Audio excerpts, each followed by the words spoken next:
कि जी आपके आज के लेक्चर की रिकॉर्डिंग मैंने स्टार्ट कर दी है और हमारा जो फोल्डर है बैकेंड 109 इसको हम ओपन करते हैं। लास्ट क्लास में हमने प्रॉपर इसकी डिस्क्रिप्शन देखी थी कि क्या बैकेंड किस तरह से वर्किंग करता है और क्या क्या आपके पास चीज़ें होती हैं बैकेंड में वर्किंग करने के लिए।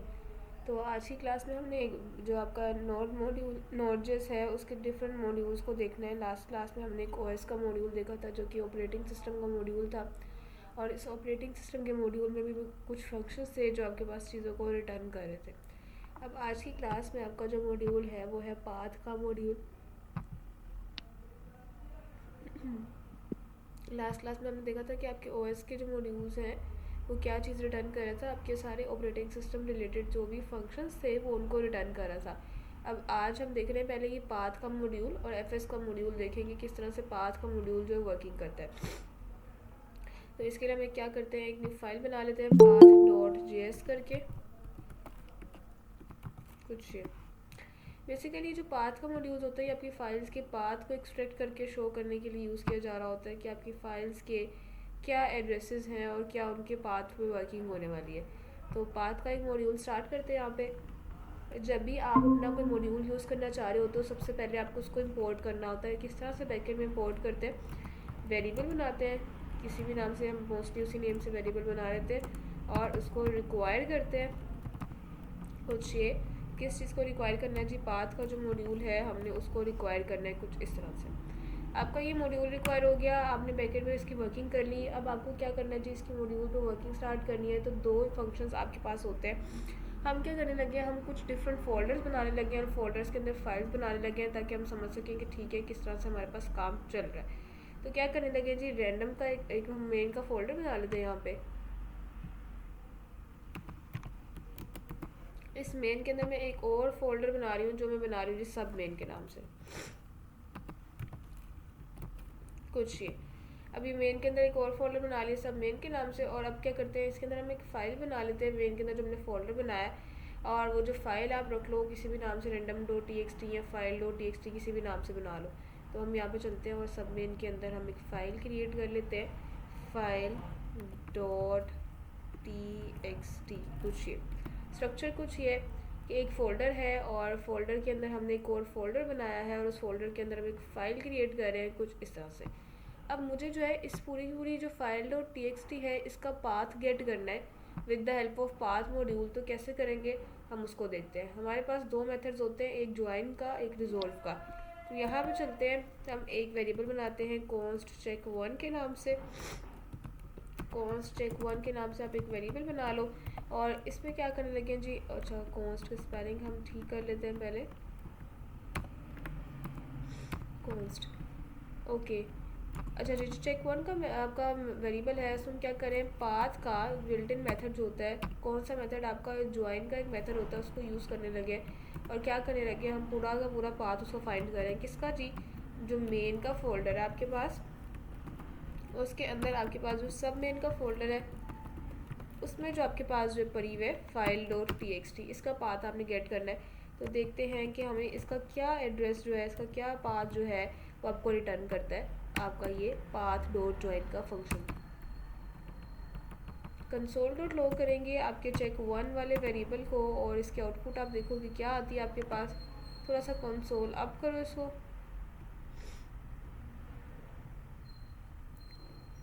ओके जी, इसकी फ़ाइल को हम रन करते हैं, नोट करके पाथ डॉट जेएस वाली फ़ाइल को रन करते हैं।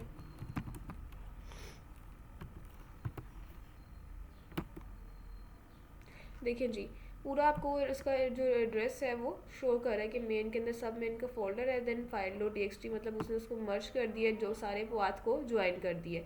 तो ये आपके पास पाथ ज्वाइनिंग के लिए जब आपने इमेजेस वगैरह गेट करनी होती हैं और फाइल्स वगैरह स्टैटिकली गेट करनी होती हैं तो फिर आप उस टाइम पे पाथ का मेथड यूज़ करते हो, उसमें आप ये ज्वाइन का फंक्शन यूज़ करते हो।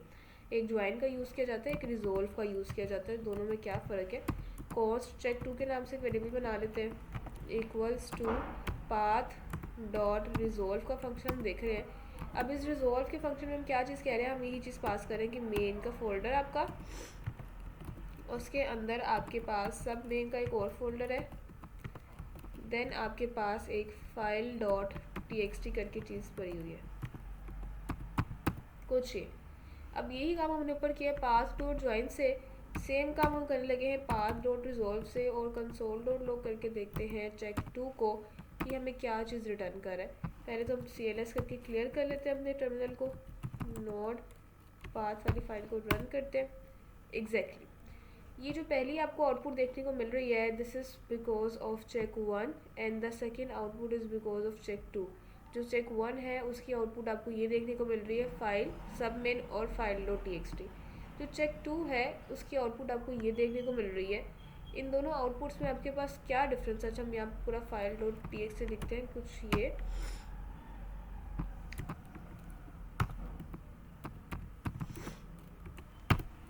दोनों आउटपुट में डिफरेंस है कि जो आपके पास पाथ डॉट ज्वाइन का फंक्शन है वो आपको सिर्फ एग्जैक्ट उसी फोल्डर का जिसमें आप वर्किंग स्टार्ट कर रहे हो उसका एड्रेस बताएगा, लाइक मेन सब मेन और फाइल डॉट txt, बस ये। तो पाथ डॉट ज्वाइन ने कुछ यही काम बताना है जिस पे आप काम कर रहे हो, इतना कंसर्न आपका है, बस ये। बट पाथ डॉट रिजोल्व क्या है? पाथ डॉट रिजोल्व ने आपके पास पूरा का पूरा चीज़ें रिटर्न की हैं। किस तरह से? उसने कुछ इस तरह से चीज़ें रिटर्न की हैं आपके पास कि उसने एग्जैक्ट स्क्रैच से आपके पास जो है का रिजल्ट शो किया है। अब आपके पास दो टाइप्स के होते हैं आपके एड्रेसेस की टाइप्स, रिलेटिव एड्रेस और एब्सोल्यूट एड्रेस। अब रिलेटिव एड्रेस होता है जनरल एड्रेस, मतलब कैसा एड्रेस जो बेसिक होता है, जैसे कि जनरल बता दो किस रूम में हम ये यहाँ पे सारा। एब्सोल्यूट एड्रेस होता है स्क्रैच से बताना, प्रॉपर एड्रेस कि कहाँ से हम स्टार्ट हो रहे हैं, कहाँ पे हम मौजूद हैं। तो ये पूरा का पूरा आपको एब्सोल्यूट एड्रेस करता है आपका डॉट रिजॉल्व का फंक्शन। अगर आपको जस्ट बेसिक रिजल्ट चाहिए किसी फंक्शनलिटी में, you can go with dot join function. तो यहाँ पे हमने देखा कि किस तरह से आपके पास ये वर्किंग करता है। अब क्या करने लगे हैं, अब हम देखते हैं अपना FS का मॉड्यूल। पाथ के मॉड्यूल में कुछ यही वर्किंग होती है, FS के मॉड्यूल में चलते हैं, उसमें वर्किंग स्टार्ट करते हैं। तो मैं यहाँ पे एक न्यू फाइल बना लेती हूँ जी, fs.js करके।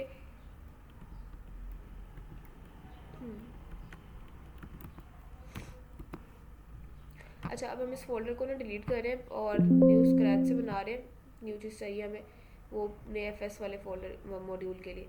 तो FS वाले मॉड्यूल के लिए मैं क्या काम करने लगी हूँ, मैं जस्ट यहाँ पे फाइल सिस्टम का मॉड्यूल है तो जाहिर सी बात है फाइल्स रीड की जा रही होंगी या फाइल्स राइट की जा रही होंगी। फाइल्स का तो यही दो काम होता है, read and right.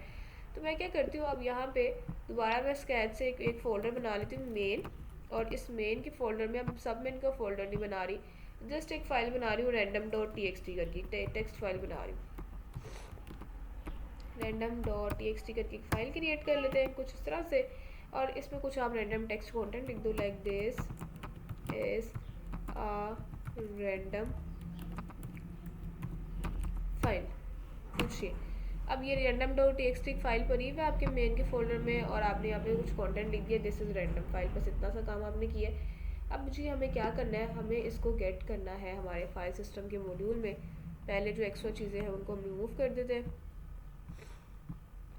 Okay, file system के मॉड्यूल में हम इसको किस तरह से गेट करेंगे, हम यहाँ पे एक वेरिएबल बना लेते हैं कॉस्ट, और अभी के लिए आप देख रहे हो कि मैं पूरा का पूरा मॉड्यूल गेट कर रही हूँ, like cost path equals to require path, cost operating system equals to operating system पूरा रिक्वायर कर रही हूँ।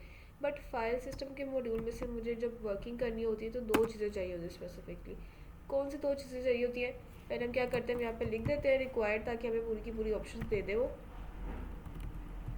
ओके, रिक्वायर करें हम कौन सा मॉड्यूल, जो हमारा FS का मॉड्यूल है। अब इस FS के मॉड्यूल में से I want only read file synchronously function, read file synchronously this one, and write file synchronously this one. ये दो फंक्शन चाहिए होते हैं जब हम अपने FS के मॉड्यूल पे वर्किंग कर रहे होते हैं। अच्छा अब क्या कर रहे हैं, हम यहाँ पे एक रीड करेंगे फाइल जो हमने बनाई हुआ है। पहले तो ये जो random.txt बनाई है इसको रीड करेंगे with the help of read file synchronously function, और एक फ़ाइल हम क्रिएट करेंगे। ऐसे कभी तो क्रिएट करें ना GUI की हेल्प से, बट अभी जो हम अपनी यहाँ पे फंक्शन की हेल्प से एक फ़ाइल क्रिएट करेंगे जो आपके पास प्रॉपर डाटा को होल्ड कर रही होगी। तो अब यहाँ पे आप पहले रीड करने वाला ऑपरेशन देख लो कैसे कर रहे हैं। तो वेरिएबल बना लेते हैं const check read equals to read file synchronously, और कहाँ से आपको फाइल रीड करनी है जस्ट आप उसका एड्रेस बताते हैं, डॉट मेन के अंदर जाओ और उसके अंदर हमारे पास random.txt पर ही उसको रीड कर लो कुछ ही। अब हम क्या करते हैं, ज़रा कंसोल डॉट लॉग करके देते हैं कि हमें वो प्रॉपर फाइल रीड करके दे रहे हैं। चेक रीड वाला वेरिएबल कंसोल डॉट लॉग करते हैं।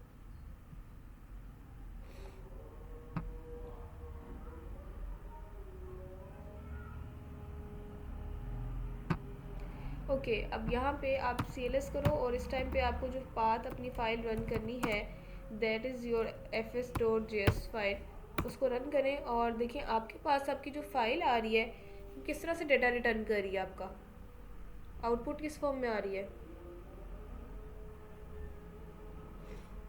नंबरिंग में आपकी जो आउटपुट है वो चंक्स की फॉर्म में आ रही है, जिसको हम नंबर्स भी कह सकते हैं और बफर्स की फॉर्म में भी कह सकते हैं। क्योंकि अभी हमने यहाँ पे random.txt में डाटा तो लिखा है, तो हमें तो ये चीज़ प्रिंट होनी चाहिए जब हम इस फाइल को रीड कर रहे हैं with the help of read file function. But ये हमें वो चीज़ रिटर्न नहीं कर रहा।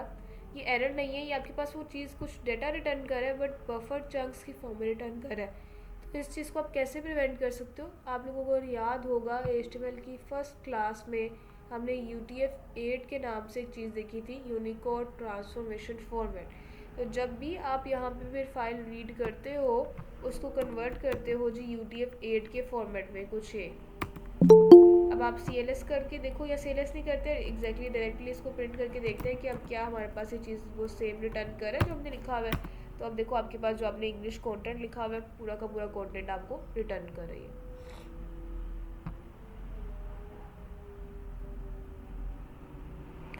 तो जी ये कुछ वर्किंग होती है अगर आपने फ़ाइल रीड करनी होती है with the help of FS module. तो उस FS मॉड्यूल में जब आप फाइल रीड कर रहे होते हो विदाउट UTF-8 आर्ग्यूमेंट आपकी वो फाइल जो है प्रॉपर रिस्पॉन्स शो नहीं करती है। तो फिर आपको क्या करना होता है, आपको UTF-8 का जो है प्रॉपर उसमें यूज़ करना होता है फंक्शन, ताकि आपकी फ़ाइल जो है वो चंक्स और बफर्स में जो डाटा शो कर रही है उसको नंबर्स की बजाय अल्फ़ाबेट ऑर्डर में दोबारा से शो करे जो उसका एग्जैक्ट ऑर्डर है। अच्छा, अब ये चीज़ वाला जो काम हमने किया ना UTF-8 वाली वर्किंग, सेम यही वर्किंग हम इस तरह से भी कर सकते हैं। अगर हम UTF-8 को पास नहीं करना चाह रहे हैं तो हम यहाँ पे जहाँ पे फंक्शन कॉल करवा रहे हैं, तो आपको पता है कि ये नंबर्स की फॉर्म में है, हमारे पास नंबर्स को एक करेक्टर्स में कन्वर्ट करने का फंक्शन होता है टू स्ट्रिंग। तो यहाँ पे हम क्या करेंगे, डॉट टू स्ट्रिंग का एक फंक्शन यूज़ कर लेंगे कुछ ये। अभी डॉट टू स्ट्रिंग का फंक्शन जो यूज़ किया है, अगर मैं दोबारा से इस फाइल को रन करूँ तो देखिए डॉट टू स्ट्रिंग का फंक्शन भी आपके पास सेम वही वर्किंग कर रहा है जो आपके पास UTF-8 कर रहा था। बट ये टू स्ट्रिंग जो है ना ये इतना प्रोफेशनली यूज़ नहीं किया जाता और इतनी अच्छी जो है आपको काम तो कर देगा आपका, बट हमने प्रोफेशनल टच की तरफ जाना होता है तो फिर हम टू स्ट्रिंग को अवॉइड करते हैं और इसकी बजाय हम यहाँ पे फिर UTF-8 वाली ही वर्किंग को कंटिन्यू करते हैं। कुछ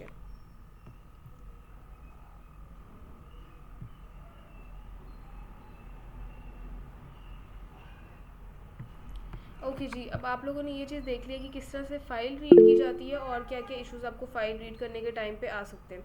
अब नेक्स्ट हमारे पास क्या चीज़ है, हम यहाँ पे एक फ़ाइल राइट करने लगे हैं with the help of this function write file synchronously. तो एक वेरिएबल बना लेते हैं const write file equals to, आप यहाँ पे क्या लिखोगे जी, राइट फाइल सिंक्रोनसली का फंक्शन यूज़ करने लगे हो और आपको इसको एड्रेस बताना होता है कि कहाँ पे आप अपनी फ़ाइल को क्रिएट करें। तो हम अपनी फ़ाइल कहाँ पे क्रिएट कर रहे हैं, डॉट स्लैश मेन में आपकी फ़ाइल यहाँ पे कि ये जो है ना डिस्टर्ब कर रहा है तो उसको रिमूव करते हैं, स्क्रैच से करते हैं।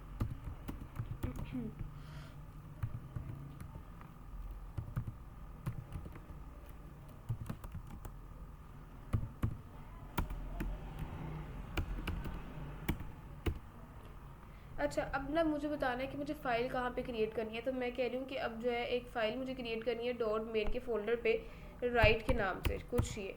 अब ये आप देखो तो आपके पास यहाँ पे कोई भी फ़ाइल नहीं बनी हुई डॉट मेन के फ़ोल्डर में राइट डॉट TXT करके या इस तरह से। बट जब मैं इसको लाइव करूँगी आपके पास, मतलब लाइव मीन्स कि जब मैं अपना सर्वर स्टार्ट करूँगी तो आपके पास डॉट मेन के फ़ोल्डर में एक आपकी राइट डॉट TXT करके फ़ाइल जो है वो क्रिएट हो जाएगी। देखते हैं क्रिएट होती है कि नहीं होती है, कुछ इशू आता है हमारे पास कि नहीं आता। तो कंसोल डॉट लॉग करते हैं आपका जो राइट फाइल वाला फंक्शन है उसको और देखते हैं कि क्या चीज़ रिटर्न कर रहा है। पहले तो हम क्लियर कर लेते हैं अपनी स्क्रीन को, FS वाले मॉड्यूल को स्टार्ट करो। ओके जी, आपके पास एरर आ गया और एरर क्या है आपके पास, बैकएंड के एरर्स मैंने बताया थोड़ा सा डिफ़िकल्ट टू अंडरस्टैंड होते हैं। एरर क्या है, ऊपर वाली चीज़ तो प्रॉपर रिटर्न हो रहा है, जो रीड फाइल है वो आपके पास काम कर रहा है। एरर आ रहा है राइट फाइल में, ये एरर क्या आ रहा है कि data must be type of string और एन इंस्टेंस ऑफ बफर। मतलब कि यहाँ पे हमने एक फ़ाइल तो क्रिएट कर दी है, फ़ाइल हमारी क्रिएट नहीं हो रही है बिकॉज हमें यहाँ पे एक और पैरामीटर पास करना होता है कि बताना होता है किस किस्म की फ़ाइल जो हम यहाँ पे बनाना चाह रहे हैं। लाइक हमारी फ़ाइल का जो कंटेंट है वो क्या रहने वाला होगा, ये चीज़ हमें यहाँ पे मेंशन करनी होती है। तो जैसे आपने यहाँ पे UTF-8 का एक फॉर्मेट यूज़ किया है अपने वर्किंग के लिए, जब आप फाइल रीड कर रहे हो तो फाइल राइट करने के टाइम पे आप वो कंटेंट बताते हो कि क्या कंटेंट आपने यहाँ पे यूज़ करना है। तो हम लिख लेते हैं जी, इस फाइल में लिखा हो दिस इज़ राइट फाइल, कुछ इस तरह से। अब आप क्लियर कर लो इसको, CLS करके क्लीन और नोड करके fs.js वाली फाइल को रन करें तो देखिए आपके पास एक फ़ाइल क्रिएट होके आ गई है, इजीली फाइल आपकी क्रिएट हो गई है और जो आपने कंटेंट लिखा है दिस इज़ राइट फाइल वो उसमें विजिबल भी है। सिंपली जैसे आपने क्रिएट किया है वैसे आपने कंटेंट भी देख लिए। अब यहाँ पे हम एक चीज़ देखते हैं कि क्या हो, मैं यहाँ पे कुछ ये काम कर रही हूँ, इसमें मैं अपनी फ़ाइल एक टेक्स्ट फाइल है तो मैं यहाँ पे कुछ कंटेंट लिख रही हूँ कि ठीक है I would like to work with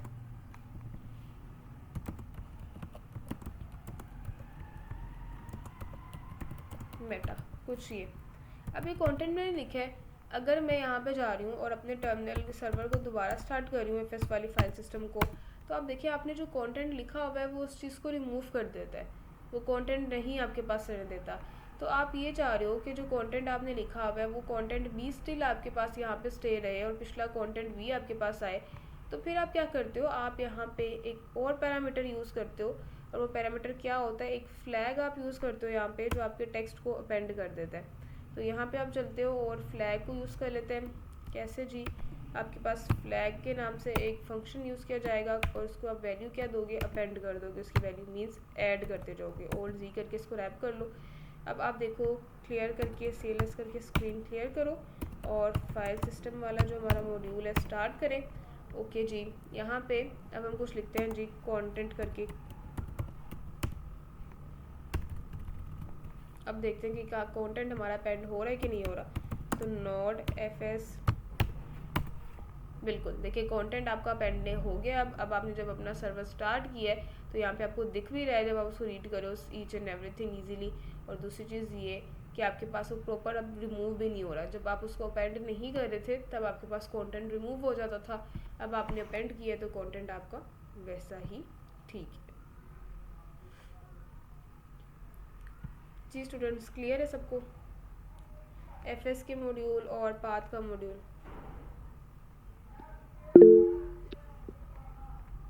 जी सदाम।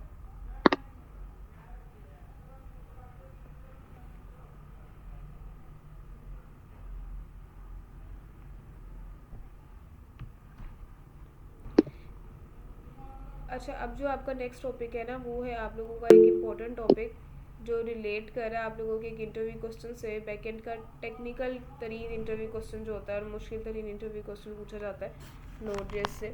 हम उसके बारे में थोड़ी सी उसकी डिस्क्रिप्शन रीड कर लेते हैं, बाकी उस पर प्रॉपर वर्किंग नेक्स्ट क्लास में करेंगे। अच्छा जी, यहाँ पे हमें फाइल आवाज आ रही है जी आपकी आवाज़ आ रही है। मैम? ये जो राइट और रीड का जो हमने अभी एफएस मॉड्यूल पढ़ा है, इसे फाइल राइट और रीड करने के लिए यूज़ किया जाता है, और पाथ का जो हमने पढ़ा है वो सिर्फ पाथ कोई फाइल पाथ करने के लिए यूज़ किया जाता है, ऐसे ही है? जी बिल्कुल ऐसे ही। अच्छा, अब आपके पास जो है आपका टॉपिक वो है कॉल बैक हेल के नाम से टॉपिक है। और मैंने आपको जैसे अभी बताया कि इम्पोर्टेंट टॉपिक भी है और थोड़ा सा मुश्किल टॉपिक भी समझा जाता है इसको, और टेक्निकल रिलेटेड भी थोड़ा सा डिफ़िकल्ट टॉपिक होते हैं। अब कॉल बैक हेल समझने से पहले हमारे माइंड में ये चीज़ बहुत अच्छे से क्लियर होनी चाहिए कि कॉल बैक हमारे पास क्या होता है। आज की क्लास में हम ये देख लेते हैं कि कॉल बैक है क्या हमारे पास और कॉल बैक हेल्प होता क्या है। फिर नेक्स्ट क्लास पे हम इस पर प्रॉपर कोडिंग की हेल्प से समझेंगे किस तरह से कॉल बैक हेल्प बनता है और उसको कैसे अवॉइड किया जाता है। अच्छा, जब मैं यहाँ पे मेंशन कर देती हूँ आपके पास कमेंट्स में कि कॉल बैक क्या होता है।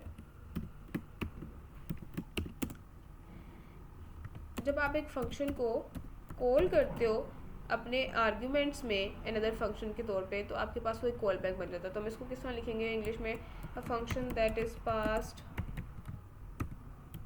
का स्पेलिंग ठीक कर लेते हैं, PASSED। The function that is passed as an argument, एक फंक्शन जिसको हम पास करते हैं आर्ग्यूमेंट की फॉर्म में।